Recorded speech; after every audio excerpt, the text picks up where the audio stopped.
استغفر الله العظيم استغفر الله العظيم استغفر الله العظيم الذي لا إله إلا الحي القيوم وأتوب إليه أشهد أن لا إله إلا الله وأشهد أن محمدا رسول الله اللهم صل على سيدنا محمد وعلى آله وصحبه وسلم لا حضرة النبي المصطفى رسول الله صلى الله عليه وسلم وكافة الأنبياء المرسلين وعلى آله وصحبه الكرام ثم إلى روح والدينا ومشايخنا ومعلمينا وجميع المسلمين والمسلمات كافة عامة وخصوصا إلى روح المرحوم حجة الإسلام أبي حامد محمد بن محمد الغزالي شاء لله لهم الفاتحة. أعوذ بالله من الشيطان الرجيم. بسم الله الرحمن الرحيم. الحمد لله رب العالمين الرحمن الرحيم مالك يوم الدين إياك نعبد وإياك نستعين اهدنا الصراط المستقيم صراط الذين أنعمت عليهم غير المغضوب عليهم ولا الضالين آمين. Assalamualaikum warahmatullahi wabarakatuh. A'udzu billahi minasyaitonir rajim. Bismillahirrahmanirrahim. Alhamdulillahi rabbil alamin wa bihi nasta'in ala umurid dunya waddin wassalatu wassalamu ala asyrafil mursalin sayyidina wa habibina wa syafi'ina Muhammadin al-amin wa ala alihi wa sahbihi ajma'in. Allahumma iftah alaina futuhal arifin wa faqihna fid din wa 'allimna at-ta'wil wahdina ila sawa'is sabil. Qalu subhanaka la ilma lana illa ma 'allamtana innaka antal alimul hakim. Rabbi shrah li sadri wa yassir li amri wahlul 'uqdatam min lisani yafqahu qawli. Wa la haula wa la quwwata illa billahil aliyyil azim. Yang mulia tuan imam, para jemaah hadirin hadirat yang dimuliakan oleh rahmat Allah sekalian, alhamdulillah puji dan syukur kita panjatkan kepada Allah Subhanahu wa taala atas limpahan rahmat ilahi Allah juga pada malam ini kita semua dapat lagi berhimpun di tempat yang mulia ini semata-mata kita mengharapkan ridha Allah Subhanahu wa taala juga. Mudah-mudahan kita akan terus istiqamah di dalam melakukan amalan-amalan yang soleh sebagai bekalan kita menuju akhirat. Mudah-mudahan apa yang kita kerjakan akan mendapat ganjaran pahala di sisi Allah Subhanahu wa taala. Amin ya rabbal alamin. Para jemaah yang dimuliakan rahmat Allah sekalian, alhamdulillah kita ini telah menyentuh berkenaan dengan ilmu tasawuf pada kuliah yang lalu, itu berkenaan dengan mahabbah, iaitu kecintaan, cinta kepada Allah. Kalau kita ni cinta kepada Allah, maka hendaklah kita ikut Nabi. Itu tanda kecintaan tadi kepada Allah. Siapa yang menyimpang daripada ajaran Rasulullah sallallahu alaihi wasallam, bermakna belumlah dikatakan cinta kepada Allah. Jadi kita melihat bagaimana Allah berfirman, Qul in kuntum tuhibbunallaha fattabi'uni yuhibbukumullah wa yaghfir lakum dzunubakum wallahu ghafurur rahim. Katakanlah, jika kamu cinta kepada Allah, maka ikutlah aku, kata Nabi. Berpandukan firman Allah, ikutlah aku, nescaya Allah akan cinta kepada kamu. Balasan orang yang ikut Rasulullah, maka ia akan dicintai oleh Allah, dan itulah tanda bukti cintanya kepada Allah juga. Dan Allah akan mengampunkan dosa-dosa kamu. Allah bersifat Maha Pengampun lagi Maha Penyayang. Baik. Perkara cinta juga pernah disebutkan oleh Imam Al-Ghazali dalam kitabnya Ihya Ulumuddin, mengatakan barang siapa yang mendakwa 4 perkara tetapi tidak melakukan 4 perkara, maka ia adalah pendusta. Sebab 4 perkara ini adalah di antara perkara yang dikatakan sebahagian daripada kecintaan. Kecintaan kepada Allah, cinta kepada Rasulullah. Di mana yang pertama, manidda hubbal jannah, barang siapa yang mendakwa dirinya cinta kepada syurga, cinta ingin masuk syurga, tetapi walam ya'mal bit ta'ah, tapi ia melakukan ketaatan kepada Allah.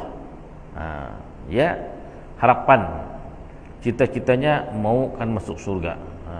Kita ni pun kalau kita ditanya mau masuk syurga ke tidak, semua orang mau masuk syurga, tapi buktikan cara untuk masuk syurga itu macam mana. Maka hendaklah melakukan ketaatan. Kalau tidak, bahwa kadzab, kata Imam Al-Ghazali, maka ia adalah pendusta. Tidak benar cakapnya tu. Mau masuk syurga, tapi jadi ahli kaki maksiat, suka menghadiri majlis-majlis hiburan, konser dan sebagainya. Kuliah maghrib ataupun halaqah ilmu nama datang. Yang free nama datang, tapi konser RM100 bayar datang. Bermakna baru dikatakan mendakwa cinta kepada syurga. Wa man idda'a hubban nabiy sallallahu alaihi wasallam wa lam yuhibbal ulama wal fuqara. Siapa yang mendakwa cinta kepada Rasulullah tetapi tidak mencintai para ulama, tidak cinta kepada atau tidak mau bergaul dengan para fakir miskin, maka kata Imam Al-Ghazali bahwa kadzab, iaitu benda benar itu. pendusta. Sebab tanda pembuktian kita ni cinta kepada Rasulullah pun melihat kepada bagaimana hubungannya dengan para ulama, bagaimana hubungannya dengan orang yang menyampaikan ilmu. Sebab al-ulama warasatul anbiya, ulama itu adalah pewaris para nabi. Kadang kita ni belajar, dari mana kita ni belajar? Nabi kan mengatakan sallu kama raaitumuni usalli. Rasulullah menyeru, kamu sembahyanglah sebagaimana kamu lihat aku sembahyang. Siapa pernah melihat Rasulullah sembahyang? Mana ada. Jadi macam mana caranya? Lihat ulama, lihat guru-guru, ahli ilmu mengajar berkenaan dengan cara sembahyang. Sebab itulah kenapa kalau kita ni kan mahu mempelajari sesuatu bidang ilmu, maka lihatlah para ulama yang berpandukan kepada hadis baginda sallallahu alaihi wasallam, dan juga jangan dilupakan para fakir miskin, orang-orang yang susah. Sebab Nabi SAW menganjurkan kita ni supaya cinta para ulama, cinta para orang yang fakir miskin, orang susah. Bukan kita mengharapkan menjadi orang susah, tidak. Tapi kadang-kadang disebabkan oleh kehidupan, peredaran zaman dan juga masalah-masalah ekonomi maka menjadi susah, maka kita dibantulah menyayangi, mensantuni orang-orang fakir miskin, anak yatim dan sebagainya. Kemudian wanidda'al khauf minan nar, siapa yang mendakwa takut daripada api neraka, takut untuk dimasukkan ke dalam api neraka. Walam yatrukil ma'asi, tapi ia meninggalkan maksiat. Ya, kalau dimasukkan dalam api neraka, macam orang yang kalau kita inilah mau masuk penjara, adalah mau kena sebat, kita ni mau. Tapi masih je mencuri, kan diam-diam masuk rumah orang, fahuwa kadzab, sedangkan dia tahu, dia takut untuk masukkan ke dalam penjara, tetapi tidak meninggalkan maksiat, maka ia adalah pendusta. Dan yang akhir sekali kata Imam Al-Ghazali, wa man idda'a hubballah, barang siapa yang mendakwa cinta kepada Allah, wa syaka minal balwa, tetapi ia selalu mengadu berkenaan dengan ujian-ujian, memprotes saja kerajanya tentang ujian Allah bagi, itu tidak pernah redha, tidak pernah sabar dan tidak pernah bersyukur, bermakna belum dikatakan ia cinta kepada Allah. Sebab sifat orang mukmin, ajaban li amril mukmin, hadis menyebutkan amat mengherankan urusan orang beriman ini, apabila ditimpa sesuatu kenikmatan, mendapat nikmat, maka ia bersyukur, dan apabila ia mendapat musibah, ia bersabar. Itu sifat orang mukmin. Kalau ada perkara ini tidak ada, sabar tidak ada, syukur pun tidak ada, maka belumlah dikatakan sebagai orang yang mencintai Allah Subhanahu wa taala. Satu 4 perkara ini, 4 sifat perlu ada bagi kita ni sebagai tanda kecintaan kita ni kepada Allah. Baik.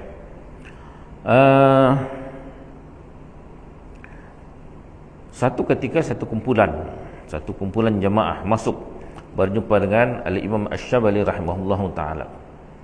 Lalu Imam Asy-Syabali pun nagur durang ni, "Man antum, kamu ni siapa?" Lalu jemaah ni pun mengatakan, "Nahnu ahibba'uk."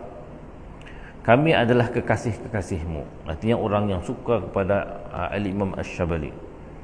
Lalu apa dibuat oleh Imam Asy-Syabali? Diumbarnya rombongan jemaah ni tadi dengan batu. Lalu jemaah ni pun larilah. Kata Imam Asy-Syabali, "Ngapa kamu lari? Bukankah kamu ini adalah kekasihku? Bukankah kamu ini adalah, kamu mengatakan kamu adalah suka kepadaku, mengapa kamu lari? Lima faratum min balai, mengapa kamu lari mengelak daripada ujian?" Lalu kata Imam Asy-Syabali lagi, ahlul mahabbah, ia untuk memberi gambaran, ia bukan meluntar itu luntar kosong, bukan luntar saja-saja mengumban, tidak. Tetapi ia ingin memberi petunjuk yang dikatakan cinta itu apa sebenarnya, supaya jangan hanya sekadar mengatakan aku cinta, kami adalah kekasih-kekasihmu, ataupun aku adalah followers. Kan sekarang ni istilah followers, orang yang pengikut lah. Kan kadang-kadang ada dalam IG ada followersnya berapa orang, ramai. Jadi kata Imam Asy-Syabali, orang ahlul mahabbah ni sebenarnya adalah dipanggil syarabu bika'sil widadi. Kemudian fadaqat alaihimul ardu wal biladu wa arafullah haqqa ma'rifatih. Kata Imam Asy-Syabali, orang yang ahli cinta, panggil ahli apa namanya, followers lah, paling bahasa sekarang ini, bisdurang ini minum dengan ka'sil widad, artinya cawan gelas apa namanya, al-widad, gelas kesukaan. Ya bahasa dalam sedikit ini bahasa tasawuf. Kemudian dan mereka ini bila mana minum menggunakan gelas ataupun piala yang disayangi, lalu mereka akan dihimpit bumi, atau bumi akan menghempit mereka, menyempitkan mereka. Begitu juga dengan negeri pun akan menjadi sempit, dan mereka sebenarnya mengenal Allah dengan sebenar-benar kenal Allah. Kalau sudah sampai tahap kepada apa namanya, cinta, sehingga apapun kesukaran yang dihadapi, maka mereka redha, dan mereka ini akan tenggelam di dalam lautan kecintaan. Sebab mereka merasa lazatnya di dalam merasa cinta kepada Allah. Lihat, dalam sampai apapun yang mereka hadapi di dalam kehidupan, maka mereka tidak akan pernah mengeluh, dan mereka tidak akan merasa kesempitan. Walaupun dunia itu sempit, tetapi oleh kerana cinta kepada Allah. Lihat. Dan kita ini perlu ingat juga bahawasanya kehidupan kita ini mesti ada perasaan cinta kepada Allah. Hasan Al-Basri mengatakan bahawa manusia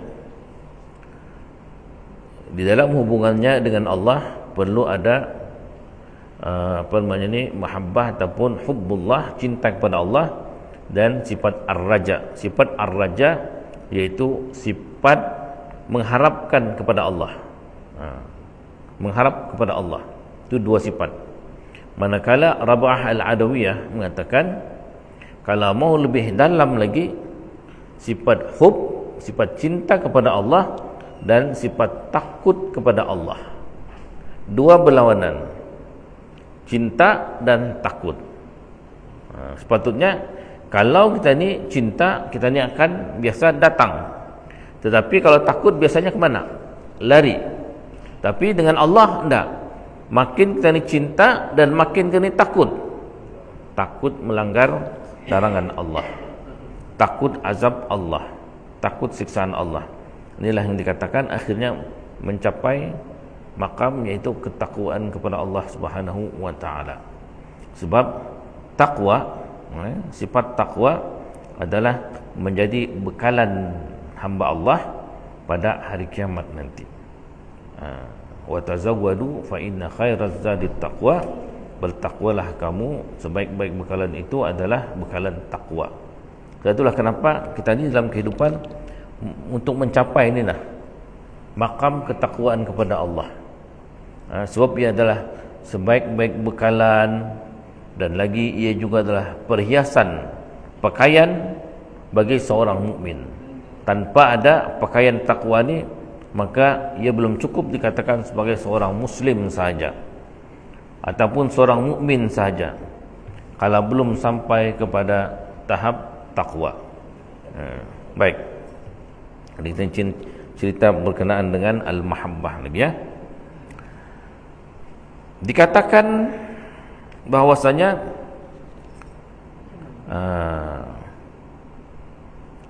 apa namanya ni, unta. Ini Imam Al-Ghazali menggambarkan lagi bagaimana maksud ataupun dalamnya erti cinta tu. Dalamnya erti cinta. Dan kalau orang cinta, cintaku apa, ibarat selautan apa ni, sedalam lautan. Lihat, itu cinta. Tapi pembuktian cinta tu cuma kata-kata, ia dah cukup. Dah cukup. Imam Al-Ghazali mengatakan dalam kitabnya, menyebutkan unta, katanya apabila dia sudah mabuk cinta, rupanya binatang ini pun pandai bercinta. Bukan manusia saja pandai bercinta. Unta apabila ia mabuk cinta, maka unta ia boleh tahan untuk tidak makan selama 40 hari. Kalau ia sudah dilamun cinta. Binatang unta ni ia melihat kepada pasangannya. Artinya unta betina, unta jantan melihat unta betina. Tiba-tiba dipisahkan, maka unta jantan sebutkan ia tidak akan makan, boleh bertahan selama 40 hari ia makan. Walaupun dia dibebani dengan dengan barang yang banyak, dia boleh kuat lagi. Boleh kuat. Kerana kerana ia membayangkan di dalam hatinya mengingati kekasihnya, mengingati kekasihnya. Artinya dibebani dengan apa-apa macam-macam pun ia boleh tahan, sebab dalam hatinya ada kekasih. Satu, kita ni meletakkan kekasih hati dalam hati. Kalau kita ni kena tanya, kita di mana, aku di hatimu, kan? Macam manalah juga meletakkan kekasih, membayangkan, sehingga walau apapun dibebani dan dia boleh bertahan untuk tidak makan dalam tempoh yang lama. Kalaulah keadaan unta ini pun boleh meninggalkan keinginannya dan sanggup memikul bebanan yang berat kerana kekasih, rasa kerana kekasihnya itu, maka ia merasa apa-apa, maka bagaimana dengan kita ni? Kata Imam Al-Ghazali, bagaimana dengan kamu, katanya? Adakah kamu sanggup meninggalkan keinginan perkara yang diharamkan kerana Allah? Adakah kamu sanggup kerana Allah? Kadang-kadang kita ni mencari sesuatu, istilahnya kita ni manusia ni ada nafsu, ada liur. Kadang-kadang liur ini dapat ditahan-tahan, sampai kadang-kadang oleh kerana kehendak nafsu, kehendak keinginan syahwat kita ni juga, barang yang mahal pun kita ni sanggup kita ni lakukan. Kerana apa? Untuk melayan kehendak nafsu. Orang terpedaya dengan untuk jadi cepat kaya contohnya. Lalu bila ditawarkan dengan tawaran yang bermacam-macam, kalau kita masuk ani, mendaftar ani, dalam tempoh 3 bulan kita masukkan duit separuh, nyata banyak, sedikit saja, lepas 3 bulan kita akan terus dapat 30,000 contohnya. Jadi keinginan kita ni tu kaya 30,000, tanpa memikirkan lagi berkenaan dengan risiko yang akan terjadi. Rupanya adanya penipuan-penipuan. Tapi oleh kerana itu kehendak nafsu kita ni, akhirnya kita ni terpedaya.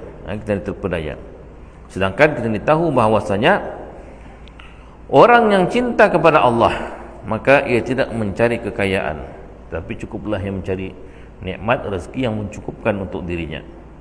Sebagai gambaran bagaimana seorang yang dikatakan cinta kepada Allah Subhanahu wa taala. Sehingga orang yang meninggalkan keinginan-keinginan syahwatnya kerana Allah Subhanahu wa taala, kerana cintanya kepada Allah Subhanahu wa taala. Sebab itulah ia akan terus melakukan ketaatan. Macam kita ni, kadang-kadang ada orang yang sanggup bangun subuh awal pagi. Melayan apa? Melayan tidur. Melayan tidurnya tu. Sedangkan bila ia bangun pagi kerana Allah, kerana cintanya kepada Allah, maka ia walaupun apapun diuji dengan dengan perasaan mengantuk, tapi oleh kerana Allah, maka ia sanggup bangun. Orang berpuasa, kenapa dia berpuasa? Sedangkan dilihat orang kiri kanan makan nyaman-nyaman, tapi oleh kerana ia cintanya kepada Allah, maka ia sanggup menahan diri pada makan dan minum kerana Allah Subhanahu wa taala. Inilah yang dikatakan bagaimana kita ni mencintai Allah Subhanahu wa taala, supaya kita ni akan terus berhadapan dengan bermacam-macam ujian, dan bermacam-macam pengorbanan, tapi demi Allah, kerana Allah. Kerana Allah kita ni berusaha. Baik. Sayyidina Ali karramallahu wajhah mengatakan, man ishtaqa ilal jannah sara'a ilal khairat wa man khafa an-nara naha nafsahu 'anil syahawat wa man tayaqqana al-maut hanas 'alaihi al-ladzat. Barang siapa ishtaq, siapa yang rindu untuk masuk ke dalam syurga, siapa yang rindu untuk masuk ke dalam syurga, maka sara'a ilal khairat, nescaya ia akan bersegera untuk melakukan kebaikan-kebaikan. Apa saja bentuk kebaikan? Ia tahu nilai syurga itu, ia tahu. Bila mana ia tahu nikmat syurga, bagaimana keadaan syurga, bagaimana bayangan syurga yang hadis menyebutkan mala ainun ra'at wala udhunun sami'at. Yang mana syurga itu adalah bayangan yang mana mata tidak pernah memandang. Kalau kita menggambarkan syurga macam istana, istana itu macam mana? Kan? Adakah istana Bollywood? Kan? Jadi bermakna kalau kita ni masih menggambarkan, bermakna atau lebih daripada keindahan syurga, lebih indah daripada apa yang dipandang mata. Sebab syurga itu adalah apa yang mata tidak pernah memandangnya, dan apa yang tidak telinga pernah mendengarnya, dan apa yang tidak pernah terbayang di dalam fikiran. Lihat, artinya syurga itu luar biasa. Maka siapa yang rindu untuk masuk ke dalam syurga, maka ia akan melakukan, bersegera untuk melakukan kebaikan-kebaikan yang banyak. Setiap kali buat kebaikan, maka setiap kalilah bahwasanya pasti janji Allah adalah syurga. Tolong orang, bantu orang, memudahkan urusan orang, menyelamatkan orang, pergi membantu fakir miskin, anak yatim, ibu tunggal, apa semua sekali, diselamatkan. Maka ia adalah sebahagian daripada kebaikan-kebaikan yang dijamin untuk mendapatkan syurga. Wa man khafan nar, barang siapa yang takut api neraka, naha nafsahu 'anis syahawat, maka ia akan jiwanya, nafsunya, menahan ia daripada syahwat, keinginan hawa nafsu. Wa man tayaqqana al-maut, dan siapa yang yakin untuk masuk, siapa yang yakin bahwasanya kematian itu akan pasti akan berlaku, maka ia akan merendahkan kelazatan-kelazatan yang ada. Artinya ia tahu bahwasanya mati itu benar dan kematian itu pasti akan berlaku, cuma dia tahu bila dan bagaimana dan di mana, maka ia akan tidak melayan kehendak nafsunya. Itulah kenapa Luqman Al-Hakim berpesan kepada anaknya 4 perkara. Ingat 2 perkara dan lupakan 2 perkara. Ingat 2 perkara, ingatlah selalu Allah. Di mana saja kamu berada, ingatlah Allah. Dalam hati kita ni ingat Allah, cinta Allah. Dan yang kedua, ingatlah selalu tentang kematian. Sebab kalau kita ingat 2 perkara ni, insya-Allah kita ni akan tinggalkan perkara-perkara maksiat. Bila dapat saja godaan-godaan, maka kita ni ingat Allah. Sebab Allah melihat apa yang kita lakukan. Kemudian ingat bahwasanya mati itu bila-bila masa saja. Sebab itu kadang-kadang ada orang yang bila mana ia lupa tentang kematian, ia enjoy buat maksiat. Ia sanggup menghadiri tempat-tempat yang mudah untuk mendapatkan melakukan maksiat. Di sini tidak ada tempat hiburan, tidak ada karaoke, tidak ada apa lagi, tempat orang melayan-layan apa, tidak ada.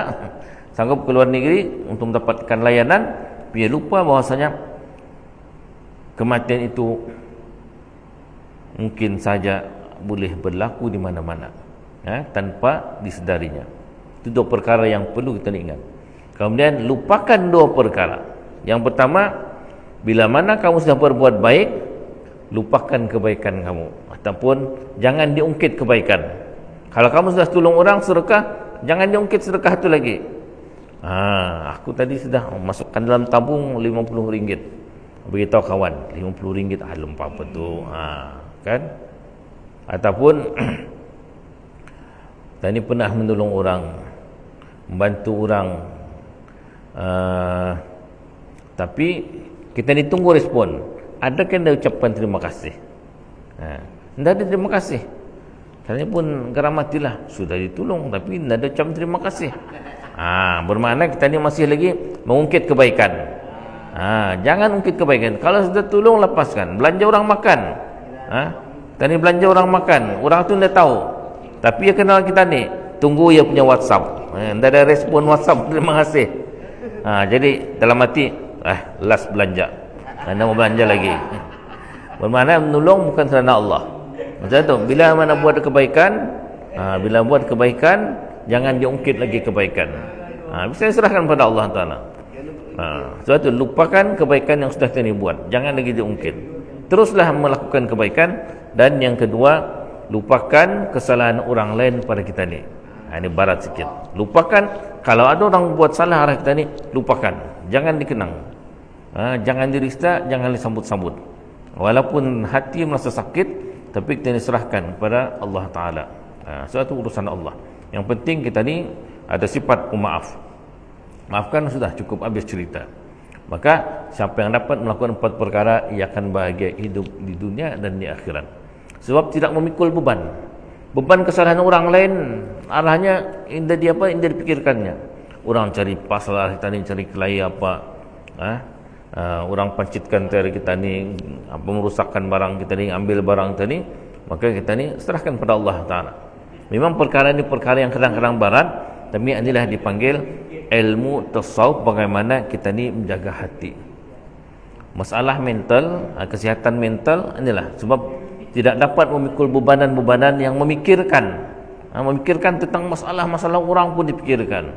Jangan dipikirkan. Yang penting kita terus melakukan kebaikan dan jauhkan perkara-perkara yang mungkar.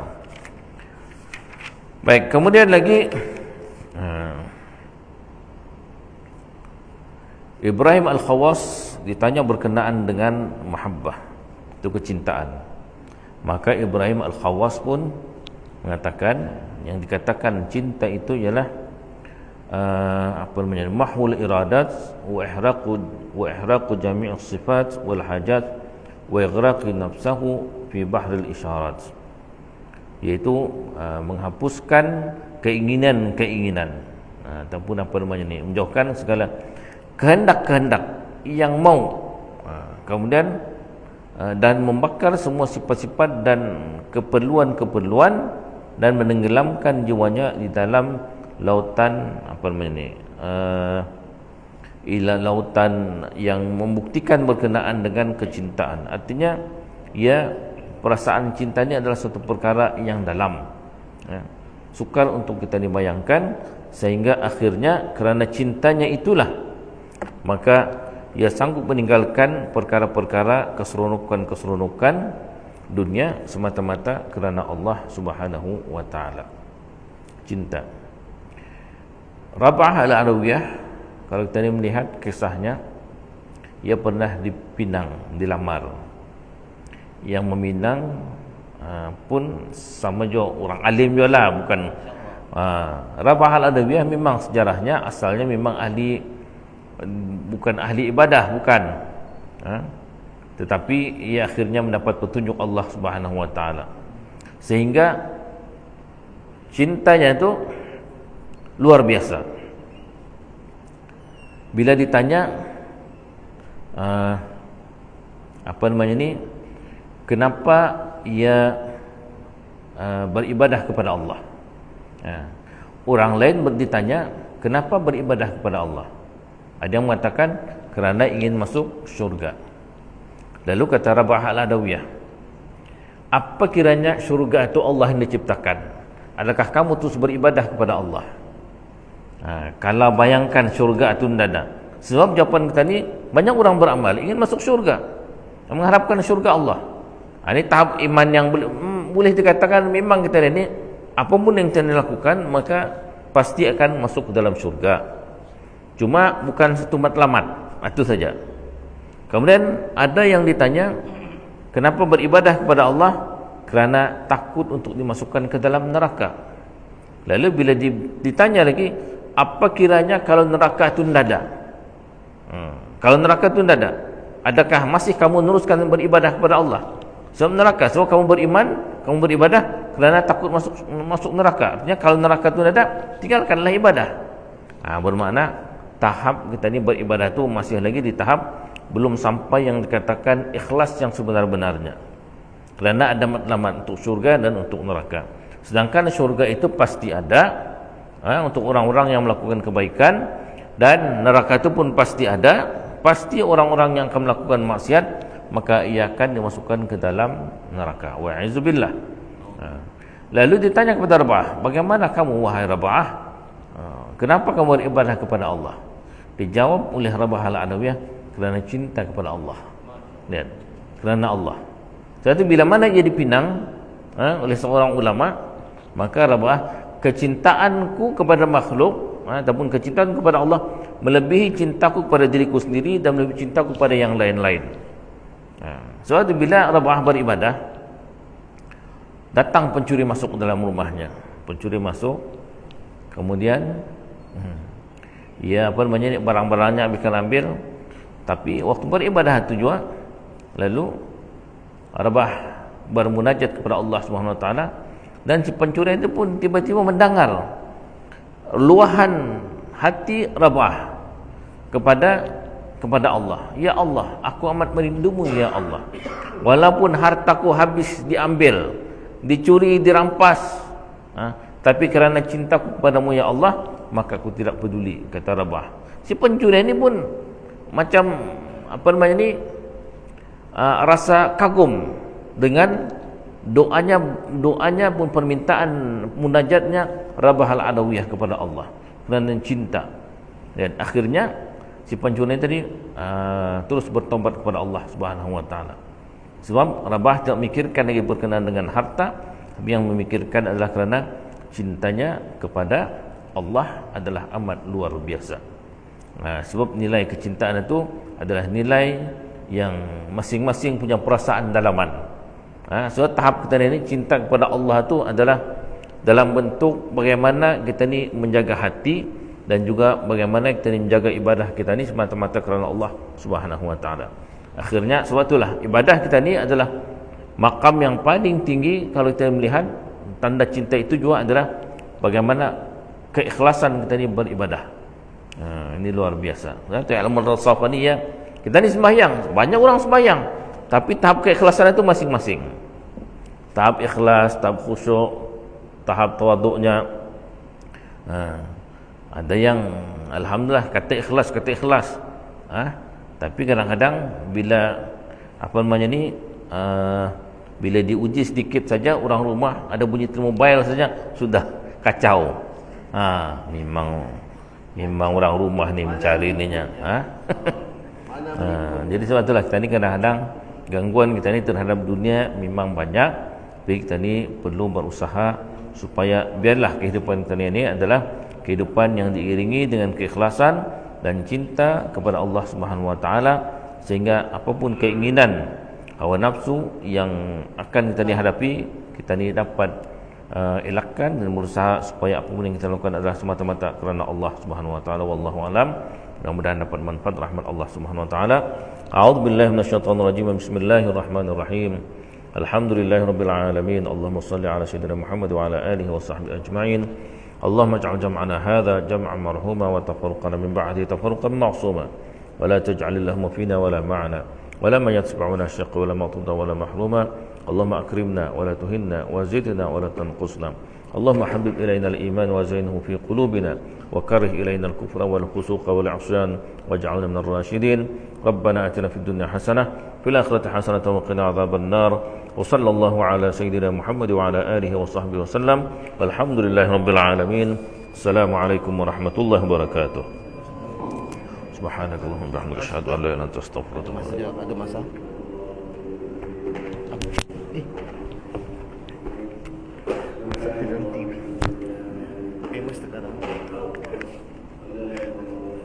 Okey. Tutup dulu. Sekarang tuan yang lain sekali.